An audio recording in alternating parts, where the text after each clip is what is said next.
Friends, आज मैं आपको सुनाऊंगी तेनालीराम की कहानी, जिसका नाम है कर्ज से मिली मुक्ति। तेनालीराम की पत्नी काफी दिनों से बीमार थी। यह बीमारी धीरे धीरे गंभीर रूप लेती जा रही थी। तेनालीराम के पास इतना धन नहीं था कि वह ठीक प्रकार से अपनी पत्नी का इलाज करवा सके। इलाज के लिए उसे खूब सारे धन की आवश्यकता थी। तेनालीराम ने महाराज से कर्ज लेने का विचार किया और दरबार में उपस्थित हो गया। तेनालीराम बोला, महाराज की जय हो। मुझे अपनी पत्नी के इलाज के लिए धन की आवश्यकता है। आप मुझे राजकोष से उधार दे देते तो कृपा होती। महाराज बोले, तेनालीराम, तुम हमारे प्रिय मित्र हो और दरबार के श्रृंगार भी। तुम्हें जितना धन अपनी पत्नी के इलाज के लिए चाहिए वह राजकोष से ले लो। तेनालीराम बोले, धन्यवाद महाराज, आपका सदैव आभारी रहूंगा। तेनालीराम को राजकोष से जरूरत अनुसार धन प्राप्त हो गया। पत्नी का इलाज भी ठीक प्रकार से होने के बाद तेनालीराम की पत्नी स्वस्थ और कुशल हो गई। अब तेनालीराम के सामने यह बड़ा प्रश्न था कि वह महाराज को धन कहाँ से लौटाएगा। इस विचार में वह महाराज से दूरियां बनाता रहा। महाराज तेनालीराम के विचार को संभवतः जान गए थे, इसलिए वह तेनालीराम से निरंतर राजकोष का धन लौटाने को कहते रहते थे। मगर तेनालीराम उस धन को कहाँ से लौटाता। महाराज जब भी तेनालीराम से मिलते धन लौटाने की बात किया करते थे। तेनालीराम के धन न लौटाने पर महाराज ने उस पर ब्याज लगाना आरंभ कर दिया। तेनालीराम बुद्धि का कुशाग्र था। उसने युक्ति लगाई और विचार किया, महाराज को धन नहीं लौटाऊंगा और उनके मुंह से ही धन की माफी का वचन भी ले लूंगा।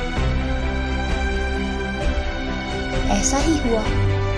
योजना अनुसार तेनालीराम बिस्तर पर लेट गए और अंतिम समय निकट आने की बात महाराज को संदेश में भेजी। महाराज तेनालीराम के अस्वस्थ होने की खबर सुनकर तत्काल ही तेनालीराम के सामने उपस्थित हो गए। तेनालीराम की पत्नी ने महाराज से कहा, अब इनका समय निकट आ गया है।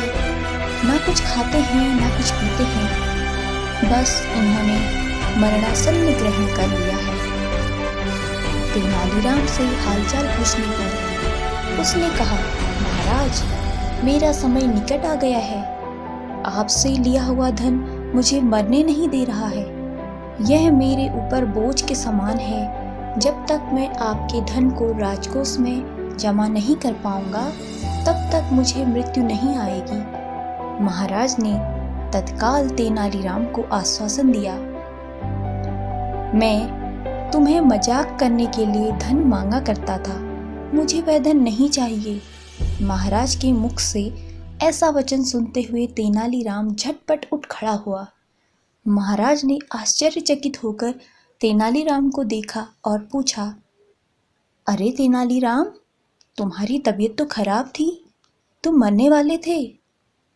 तेनालीराम ने तत्काल जवाब दिया, हाँ महाराज, आपसे लिया कर्ज मुझे मरने नहीं दे रहा था। अब वह कर्ज सिर पर से हट गया है तो मैं भी स्वस्थ हो गया हूँ। मेरी बीमारी दूर हो गई। आप धन्य हैं महाराज, आपने मुझे नया जीवन प्रदान किया। तेनालीराम की बात को सुनकर महाराज अपने आप को ठगा हुआ महसूस करने लगे। दोस्तों, इस कहानी से हमें यह सीख मिली कि किसी भी परिस्थिति में घबराना नहीं चाहिए, बल्कि धैर्य और संयमपूर्ण बर्ताव रखते हुए कार्य करना चाहिए। जैसा कि तेनालीराम संकट में गिरने के बाद भी अपनी बुद्धि विवेक से उन परिस्थितियों पर विजय प्राप्त करता है।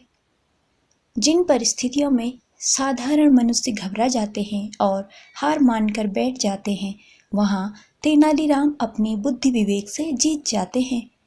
इसी प्रकार हमें भी तेनालीराम की तरह ही बनना चाहिए।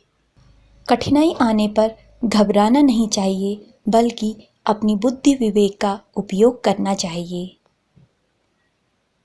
दोस्तों, अगर आपको मेरी कहानी पसंद आई तो हमारे चैनल को सब्सक्राइब कीजिए और अपने दोस्तों के साथ शेयर कीजिए।